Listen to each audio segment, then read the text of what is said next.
Moments ago, we spoke with Snap-on CEO Nick Pinchuk about President Trump's order to U.S. companies to immediately start looking for an alternative to China. I think this idea of bringing things back to the United States is another question. I mean, manufacturers would say that 500,000 jobs are still open in the United States, and we can't fill them. So when you bring back jobs, you're going to have to be able to fill them. For our factories have never had more hours, as far as I know. And I've been CEO for 12 years. And so they're pounding stuff out, so they're moving pretty well. Let's bring in Jeff Sonnenfeld. He is Senior Associate Dean for Leadership Studies at Yale. He's also a senior CNBC contributor. And Jeff, Nick himself said we should be listening to you as the expert on this. What do you think's happening right now? How would you deconstruct it? Oh, thanks. I did appreciate Nick's endorsement, although I did notice that it was met with stone silence from everybody there on the set, and then you went to a break after he said that, and he was doing so well. I think there were some important nuances to what Nick had to say. One of them is that he doesn't see China as stealing our jobs, which is the way the administration and many have been positioning things.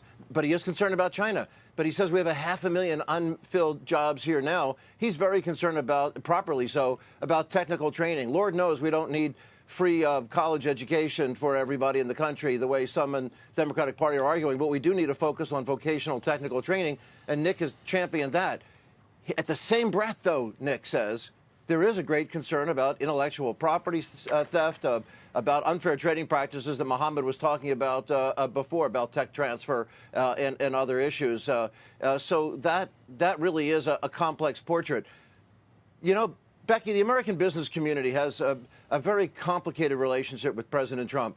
Here he is, our first CEO, commander-in-chief. Herbert Hoover was a mining consultant, and Harry Truman was a haberdasher. But this is the first CEO. But he's not part of their club. He didn't run a major global public company. He knows that. They know that. And he kind of resents them chiding him. There's certain things they like that he does on tariffs, and I mean, not on tariffs, on trade, on concerns that bother them. But he does have issues. They like tax cuts, and they do like the regulatory rollbacks and the economic growth.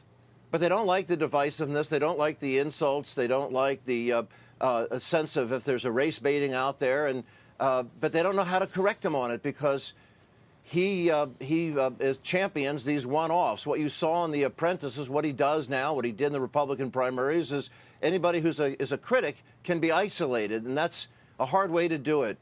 We saw Thursday Tim Cook, A Path How to Do It, which to meet privately with the president, and Jamie Dimon has done that well, and I think a number of CEOs, Marilyn Houston of Lockheed has done that well, to talk quietly with the president, but he's very sensitive to criticism if you haven't noticed it. What can we expect? More volatility from here, Jeff? CEOs hate the uncertainty. They hate the volatility. That's a problem. What's interesting is, as Nick mentioned, is the CEOs are changing. While CEOs have been upset about China, it wasn't until Trump surfaced these China issues. And, you know, Peter Navarro, his advisor, is not completely wrong here, is there have been unfair practices, but they haven't been public about it through the Bush administration, through the Obama administration.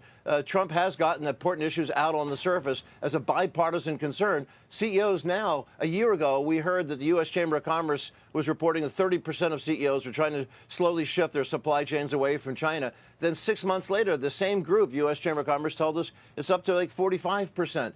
Interestingly, historically, the Republicans, despite people on this show presuming that the ideology was they were always free traders, in the 1950s, Republicans were actually protectionists and Democrats were the free traders. It's very confused, and we're seeing these things change before us right now. If they want to influence the president, it has to be through quiet but collective action so they don't get one-offed. And that's what we're looking to see if the business community can organize itself to confront the president, but confront him constructively.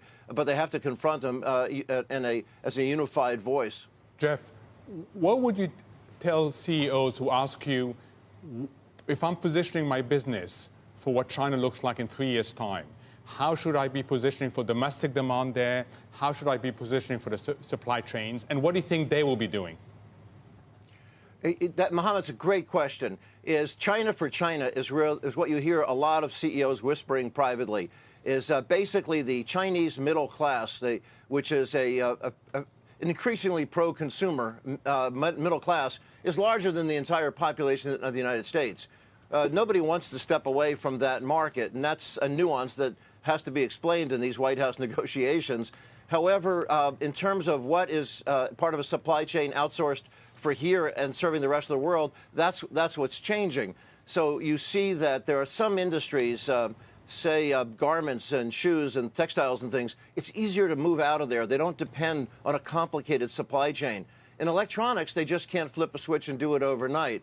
So it depends on which industry, which sector you look at, Mohammed. We're seeing more diversification away from China. I can tell you, just among we close friends here on the show, since nobody else is listening to us, one very large CEO, let's hypothetically call him a shoemaker since he is, told me that he moved the production out of Maine to South Carolina when he was a vice president of manufacturing. As CEO, he moved it to Brazil.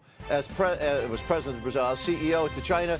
And now, as he tried to move out of China, he's been threatened that he'll be shut down if he ramps up in Vietnam. It's very hard to figure out how they do this gracefully.